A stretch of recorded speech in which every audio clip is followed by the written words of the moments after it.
Hello, everybody. Welcome back to another episode of the Fortified Family Food Show. This is the show that gives you all the info you need to help your family grow. My name is Katie Ferraro. I'm so excited to be here with you this week in the middle of summer.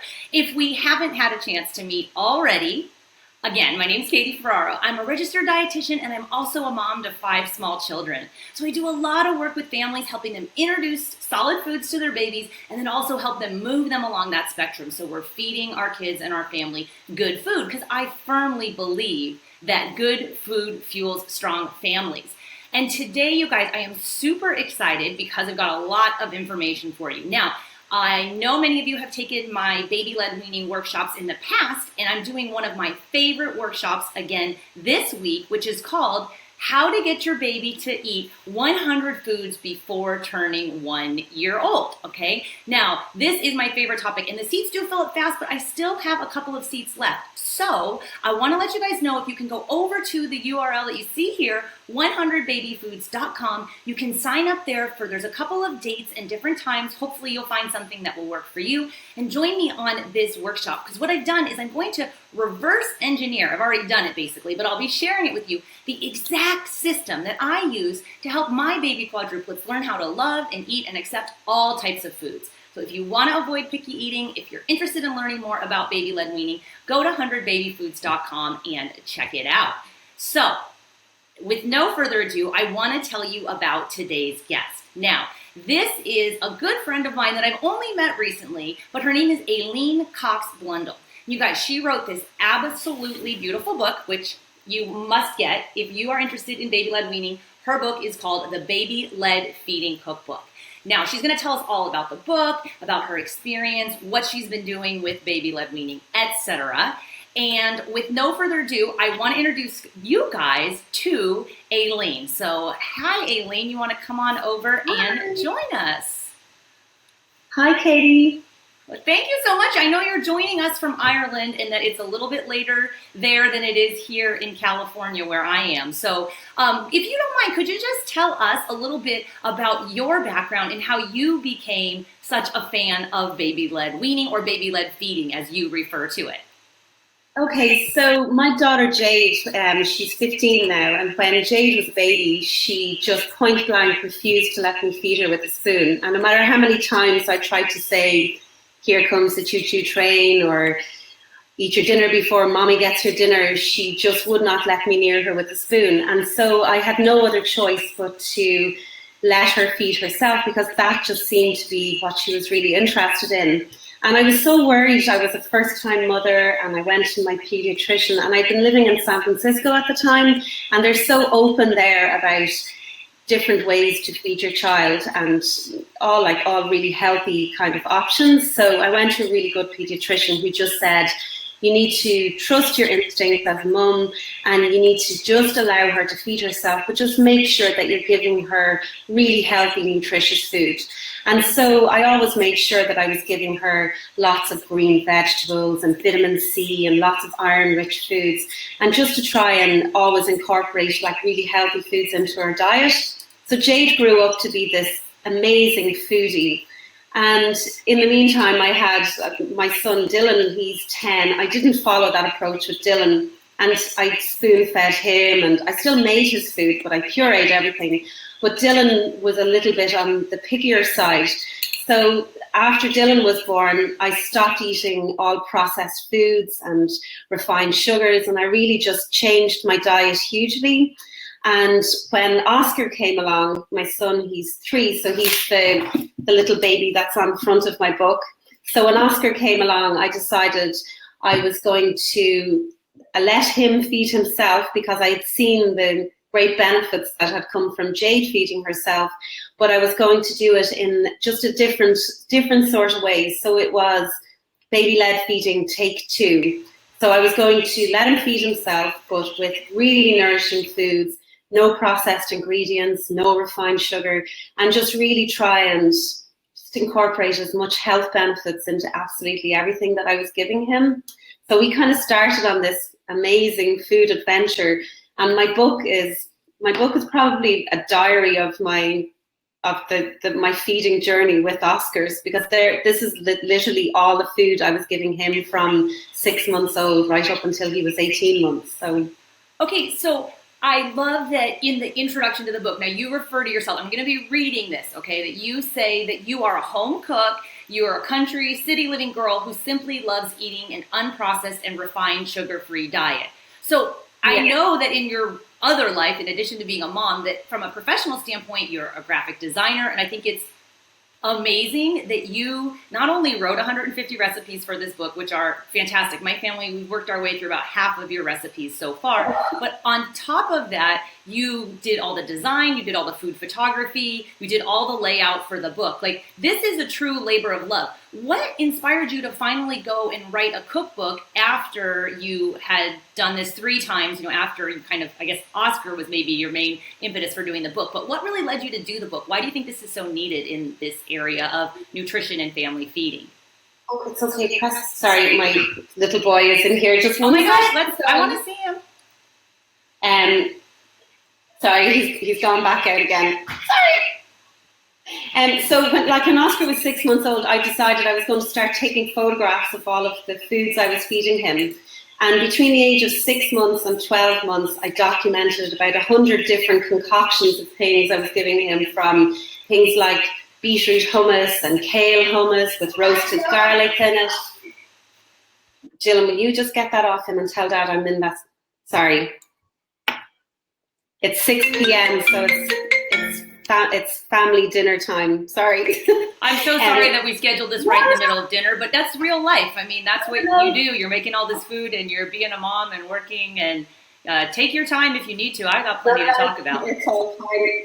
So basically, I started photographing all these recipes of Oscar because he was so cute eating all of these things. And that's the most, like, the coolest thing about baby-led feeding, is that your child is feeding themselves, and they're feeding themselves like really cool foods, like things like beetroot hummus and kale hummus and pestos, and like all these like amazing things that you normally would not think a 6 month, 7 month, 8 month old baby would eat. And so I was taking photographs of everything Oscar was eating and taking photographs of the foods I was kind of cooking for him. And by the time he got to 12 months old, I had 100 recipes photographed.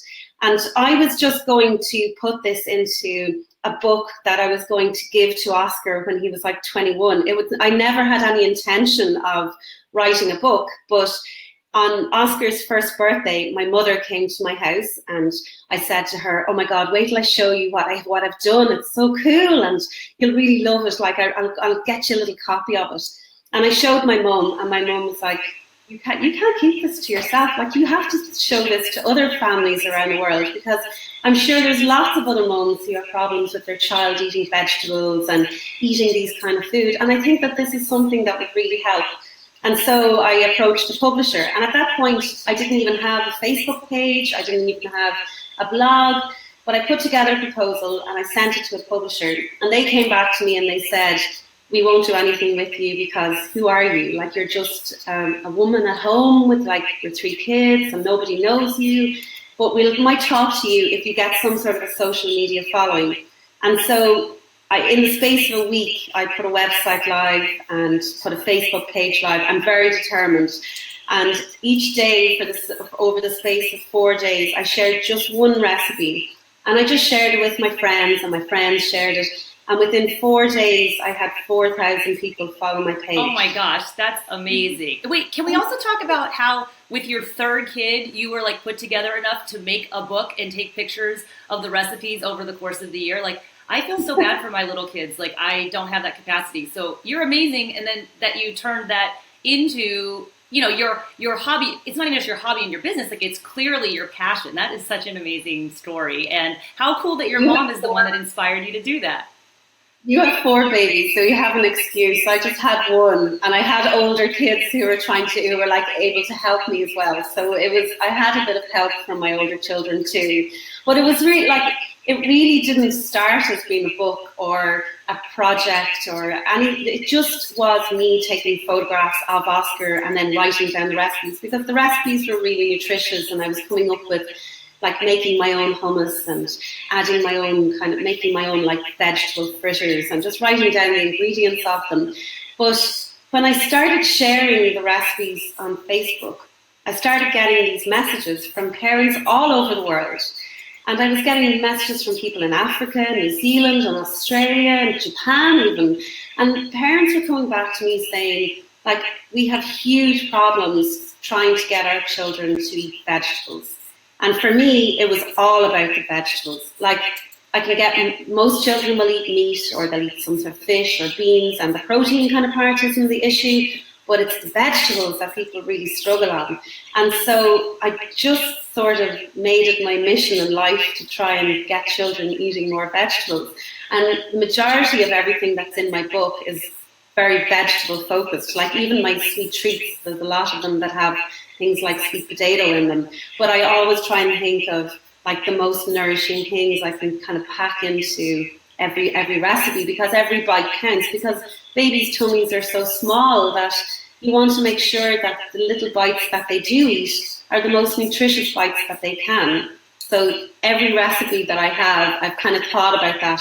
How do I get like protein and carbohydrates and then lots of minerals and vitamins and nourishment into every single bite that they're eating, which I know is great for dietitians. So it is. And one thing that I really like about your book, now you guys, again, her book, she showed it briefly, but I'll show it to you. It's called The Baby-Led Feeding Cookbook. And so her Facebook page is at Baby-Led Feeding, but if you also go to babyledfeeding.com, you can see some more of the recipes. But I'm going to share the link with you guys, the direct link where you can order the book if you'd like, and it has free international shipping, which I think is really huge. Like, I was so honored, Aileen, when you sent me your actual hard copy book from Ireland. I was like, this is so cool. But you guys, this book is absolutely beautiful. Like, okay, so I mentioned she did all of the layout because she's a graphic designer, which is amazing, but she did all of the food photography as well. And for me, that's huge because, you know, we eat with our eyes and our kids do as well. And I think it's important that food looks good.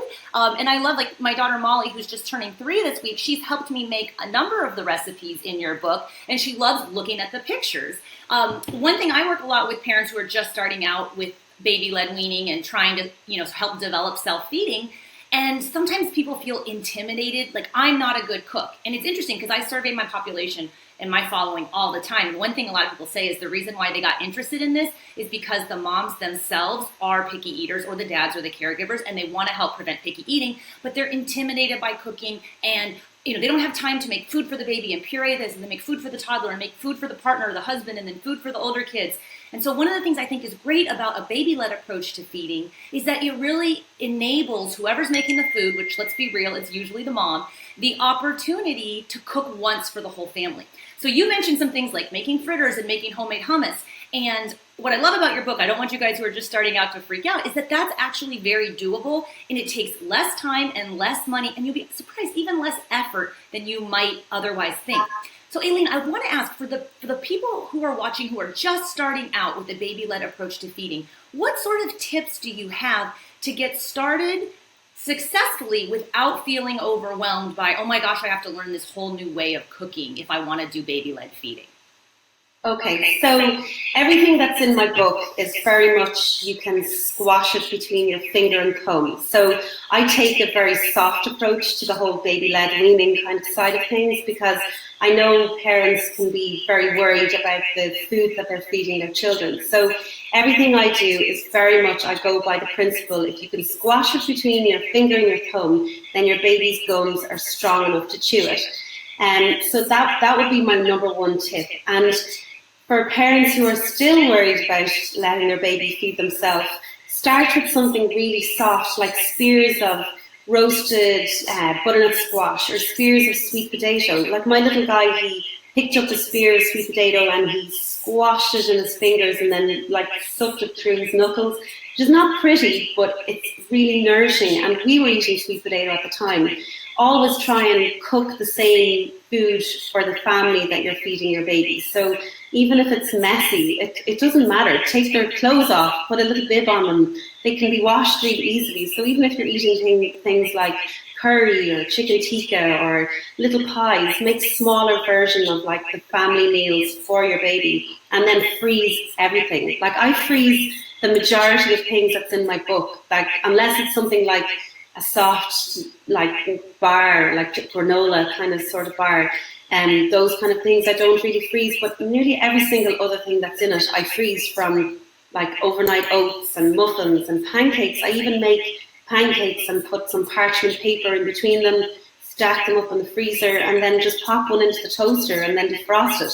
So at least you always know you have really good, nourishing food for your baby all the time. So even if you come in from work and you're crazy busy, which most mums are working, and they come in from work and are like, I don't have time to cook a dinner for the baby and I don't have time to do all this kind of stuff. You want to get your baby to eat something really nourishing. You can go to the freezer, take a pancake out frozen, stick it in your toaster, and it defrosts in like 2 pops down, and it's totally defrosted, and your baby is eating something really good with like butternut squash in it, and then serve it with some berries on the side. So you always have like really good food for your child.